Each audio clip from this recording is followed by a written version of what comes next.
Hello friend, good morning everyone. आज हम ma'am से बात करेंगे है ना, आई से रिलेटेड कुछ डिजीज के बारे में बात करेंगे। डिजीज क्या है, ट्रीटमेंट क्या है, मैनेजमेंट क्या है। हम मैम के पास आए हैं। मैम पहले आप अपना नाम बताएंगे। जी बिल्कुल, मेरा नाम खदीजा खान है। I am consultant optometrist. मैं एक कंसल्टेंट ऑप्टोमेट्रिस्ट हूँ।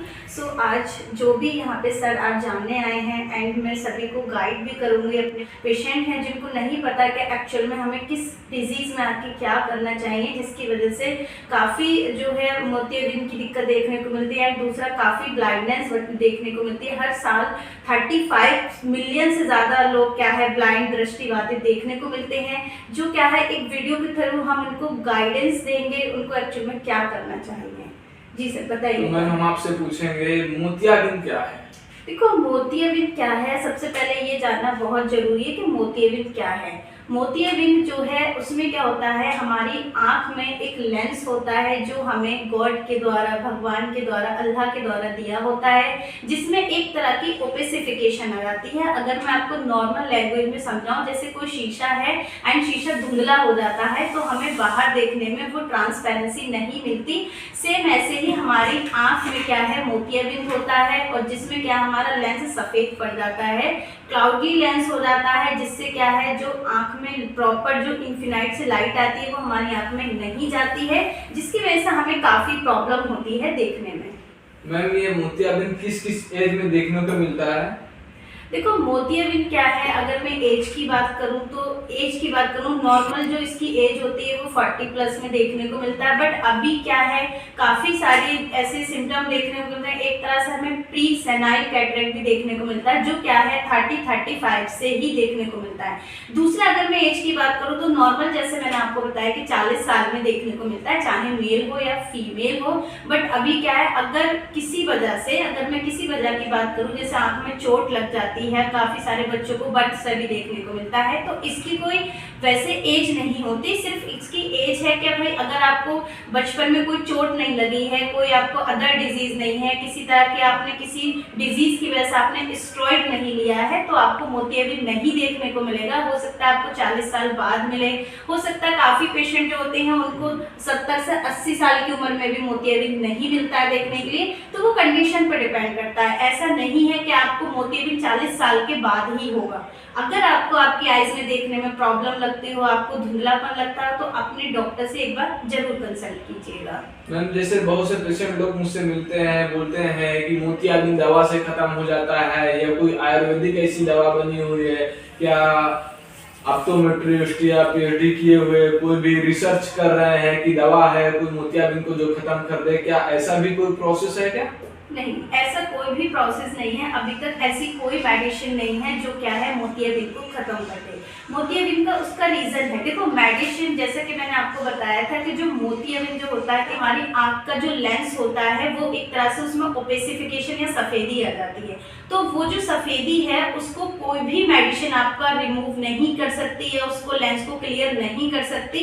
उसको क्या है सिर्फ और सिर्फ आप सर्जरी के द्वारा ही हटा सकते हैं। मीन सर्जरी में क्या प्रोसीजर रहता है कि जो मोतिया वाला जो लेंस होता है हम उसको निकाल देते हैं, उसकी जगह हम एक ट्रांसपेरेंट लेंस डाल देते हैं, जिससे क्या है पेशेंट को क्लियर दिखता है। तो मैं यहाँ पे एक बार फिर आपको क्लियर कर देती हूँ, ऐसी कोई भी मेडिसिन नहीं बनी है, ऐसी कोई मेडिसिन आपको किसी भी हॉस्पिटल में किसी भी मेडिकल पे नहीं मिलेगी, जिससे क्या है आप मोतियाबिंद को हटा सकते हैं, मोतियाबिंद को पूरी तरह से आप उसको लेंस को क्लियर कर सकते हैं। मैम मैं हॉस्पिटल्स में कई जगह कई क्लिनिक्स में देख रहा हूँ कि पेड वाले भी ऑपरेशन होते हैं, और मतलब पेड वाले भी होते हैं, निःशुल्क वाले भी होते हैं, आधार कार्ड से करते हैं, आयुष्मान से भी करते हैं।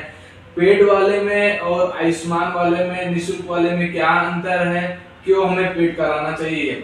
ठीक है, जैसे कि सर ने क्वेश्चन करा था क्या फ्री वाले में, आयुष्मान वाले में और पेड वाले में क्या रहता है। जैसे कि आपको सभी जानते हैं कि आजकल आधार कार्ड, पैन कार्ड से भी ऑपरेशन होते हैं। मोस्ट ऑफ ये क्वेश्चन पेशेंट का भी रहता है। तो मैं आप लोगों को एक चीज यहाँ बताना चाहूंगी, फ्री वाला ऑपरेशन जो गवर्नमेंट ने अप्रूवल दिया है, फ्री वाला या आयुष्मान वाला, तो आयुष्मान, पहले मैं आपको फ्री वाला क्लियर कर देती हूँ। देखो फ्री वाले में जो आपका प्रोसीजर रहता है वो SICS रहता है। फ्री वाला उन लोगों के लिए है जो आंखों का ऑपरेशन नहीं करा पाते। जैसा मैंने आपको बताया था 35 मिलियन से ज्यादा लोग ब्लाइंडनेस लोगों में देखने को मिलती है, दृष्टिबाधित लोग होते हैं। वो क्यों होते हैं? क्योंकि वो किसी न किसी कारणवश अपना ऑपरेशन नहीं करा पाते, जिसकी वजह से गवर्नमेंट ने ये योजना निकाली है कि वो अपना पैन कार्ड से, आधार कार्ड से ऑपरेशन करा सकते हैं। तो फ्री वाला ऑपरेशन कराने का मेन मोटिव ये है कि उनमें काले पानी की शिकायत नहीं हो, क्योंकि सफेद मोतिया के बाद एक हमारा काला मोतिया, जिसको हम अपनी मेडिकल टर्म्स में ग्लाइकोमा बोलते हैं। ग्लाइकोमा में क्या होता है, आंख का प्रेशर बढ़ जाता है, जिसकी वजह से जो हमारी आंखों की जो एक नस होती है वो दब जाती है और जिसमें क्या है, रोशनी प्रॉपर चली जाती है। तो ताकि उस चीज से पेशेंट बच सके, जिसकी वजह से काफी ज्यादा ब्लाइंडनेस लोगों में देखने को मिलती है। तो फ्री वाला प्रोसीजर स्पेशली जो पुअर लोग हैं, जो गरीब लोग हैं, जो आपका 3,000 का, 10,000 का या फिर आपका 50,000 का लेंस आंख में नहीं डलवा पाते, एटलीस्ट वो काले पानी से बच जाएं, तो गवर्नमेंट की ये योजना है फ्री के लिए। अब हम बात करते हैं आयुष्मान कार्ड की। तो आयुष्मान कार्ड में बेसिकली क्या होता है? आयुष्मान कार्ड जैसा आप सभी जानते हैं, मोदी जी द्वारा जो योजना चलाई गई आयुष्मान कार्ड की, जिसमें आपका 5 लाख का बीमा रहता है। बट उसमें मोस्ट ऑफ पेशेंट बोलते हैं कि हमें 5 लाख में से 50,000 का या फिर हमें 1 लाख का ऑपरेशन कराना है, मींस लेंस डलवाना है, क्योंकि लेंस की जो क्वालिटी के अकॉर्डिंग उनकी अलग अलग कॉस्ट रहती है। जैसे मैं आपको बता दूं, लेंस हमारे कई तरह के होते हैं। फेको फोल्डेबल वाले लेंस सुने होंगे आपने, hard lens, soft lens, multifocal भी सुने होंगे। तो आधार कार्ड में, आयुष्मान कार्ड में जैसे आपको मैं बता देती हूँ, आयुष्मान कार्ड में क्या है, एक लिमिटेशन होती है कि भाई आप इतने तक का उसमें ऑपरेशन, 7,000 तक का लेंस उसमें आपका जो हॉस्पिटल के द्वारा बताते हैं, उससे ज्यादा का उसमें लेंस नहीं डाल सकते। अब यही जैसे मैंने आपको टाइप्स की बात करी थी, अगर मैं पेड वाले ऑपरेशन की बात करूँ तो पेड वाला जो होता है वो आपका फेको होता है, जिसमें दूरबीन के द्वारा ऑपरेशन होता है। फेको में क्या होता है कि जो हम एक आंख में इंजेक्शन लगाते हैं वो नहीं लगाते हैं, ड्रॉप के द्वारा हम उसमें पेशेंट को ऑपरेट करते हैं, मींस लेंस का एक्सचेंज करना। तो उसमें हम ड्रॉप के द्वारा करते हैं, जिसमें हम चीरा नहीं लगाते किसी भी तरह का।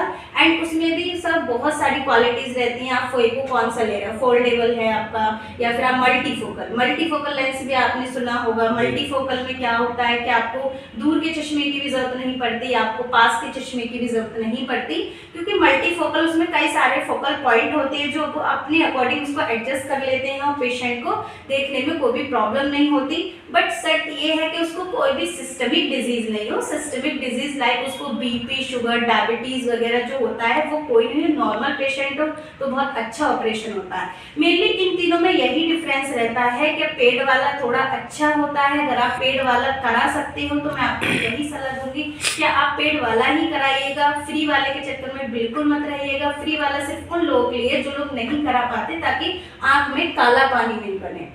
तो आंख का ऑपरेशन एक ही बार होता है और पेड वाला ही आप कराइएगा। मैम ऑपरेशन के बाद हमें क्या क्या सावधानियां करनी होती है? देखो ऑपरेशन के बाद जैसे कि सावधानियां का अगर मैं बताऊं तो एक उन पे एक चीज ये भी डिपेंड करती है कि आप कौन सा प्रोसीजर कराते हो।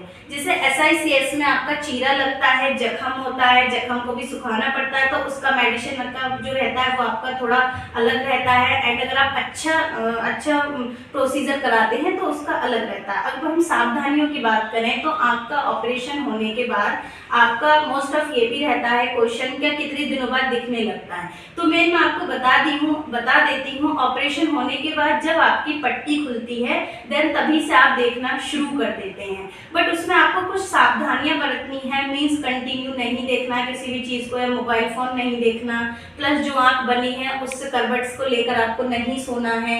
एंड धूल मिट्टी का, इसमें धूल मिट्टी पानी का विशेष ध्यान रखना होता है, जिसके लिए हम एक ब्लैक गोगल भी देते हैं, उसको आप प्रॉपर पहनिएगा। एंड उसमें जो आपका पूरा फॉलोअप का जो रहता है आपका 1 मंथ का रहता है, मोस्ट ऑफ 45 डेज का भी हो जाता है। तो प्रॉपर आपको सारी चीजें, दूसरा खाने पीने की मैं बात करूँ, आप नॉर्मल हेल्दी फूड लीजिएगा। एंड दूसरा नमक मिर्च का थोड़ा उसको ध्यान रखना होता है, जैसे आपको मेडिसिन बताई है वैसे लेनी है। आंख में धूल मिट्टी और पानी मेन होता है इसमें, क्योंकि धूल मिट्टी अगर पानी जाती है तो उससे बनी हुई आंख का जो लेंस होता है वो खराब हो सकता है। कोई भी हार्ड चीज नहीं खानी चाहिए, प्रॉपर जैसे आपके डॉक्टर आपको मेडिसिन सजेस्ट करते हैं एंड वैसे ही आपको मेडिसिन लेनी चाहिए। ओके, थैंक यू मैम, आपसे बात करके अच्छा लगा। Thank you so much.